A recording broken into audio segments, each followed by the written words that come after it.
وما علينا إلا البلاغ المبين. ہماری ذمہ داری تو بس صاف صاف پیغام پہنچا دینا ہے. صدق اللہ العلی العظیم. سچا پیغام سننے کے خواہش مند معزز حضرات و خواتین، السلام علیکم ورحمۃ اللہ وبرکاتہ. آپ کے پسندیدہ علمی، ثقافتی اور سماجی چینل کی نورانی محفل میں آپ کا استقبال ہے. اہلا و سہلا مرحبا. معزز سامعین کرام، آج کی مجلس میں مسلمانوں کی ایک بہت بڑی کمزوری کے متعلق فکر کرنا مناسب معلوم ہوا. ہم عام طور پر یہ جو شکایت کرتے رہتے ہیں کہ مسلمانوں میں تعلیم کی کمی ہے، دوسری قوموں کے مقابلے میں ہم مسلمان تعلیم کے میدان میں بہت پیچھے ہیں. یقیناً یہ شکایت ایک سچی حقیقت ہے. چاہے اس کے جو بھی اسباب ہوں، اسباب کا جائزہ لینے کے بجائے اب ضرورت اس بات پر غور کرنے کی ہے کہ اس کمی کو کس طرح دور کیا جائے. جب ہم مسلمانوں کی فلاحی تنظیموں کے اغراض و مقاصد دیکھتے ہیں تو تقریباً ہر تنظیم کے بہت سارے اغراض و مقاصد میں ایک اہم مقصد مسلمانوں کی تعلیمی پسماندگی دور کرنے کی کوشش کرنا ہوتا ہے. پھر جب ہم یہ دیکھتے ہیں کہ وہ تنظیم مسلمانوں کی تعلیمی پسماندگی دور کرنے کے لیے کیا لائحہ عمل رکھتی ہے، تو زیادہ سے زیادہ یہی دیکھنے کو ملتا ہے کہ وہ تنظیم اپنی بساط کے مطابق چند طلباء کو تعلیمی امداد جاری کر دیتی ہے، اور کبھی کوئی جلسہ تعلیمی بیداری کے موضوع پر کر لیا جاتا ہے، یا کوئی ہفتہ تعلیمی بیداری مہم ہفتہ منا لیا جاتا ہے. بس اس سے آگے اور کچھ نہیں.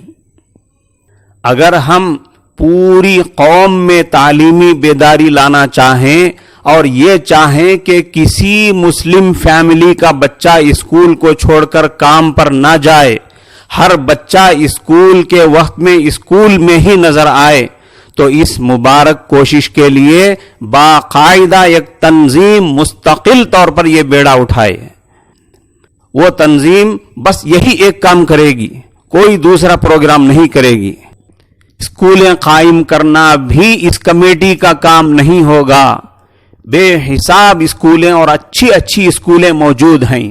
یہ تعلیمی کمیٹی اسکول کھولنے کا شوق بھی پورا نہیں کرے گی، بلکہ اسکول نہ جانے والے بچوں کو اسکول پہنچانے کی محنت اور کوشش اس ایجوکیشنل کمیشن کا کام ہوگا.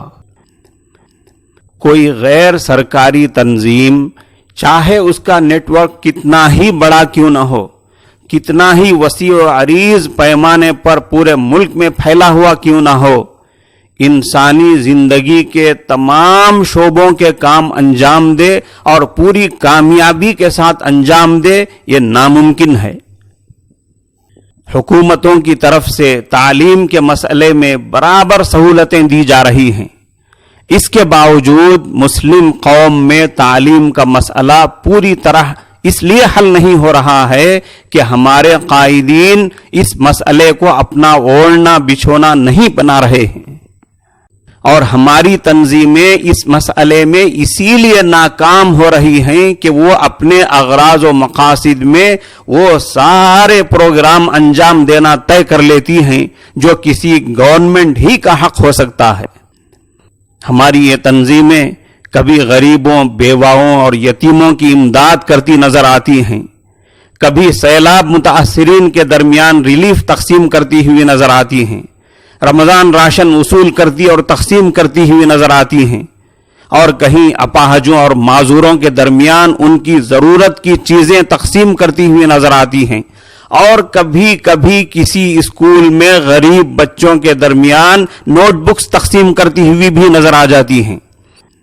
اور اس جزوی تعلیمی کام کو تعلیمی بیداری مہم میں شامل کر لیا جاتا ہے، کیا اس سے پوری قوم کی تعلیم کا مسئلہ حل ہو جائے گا؟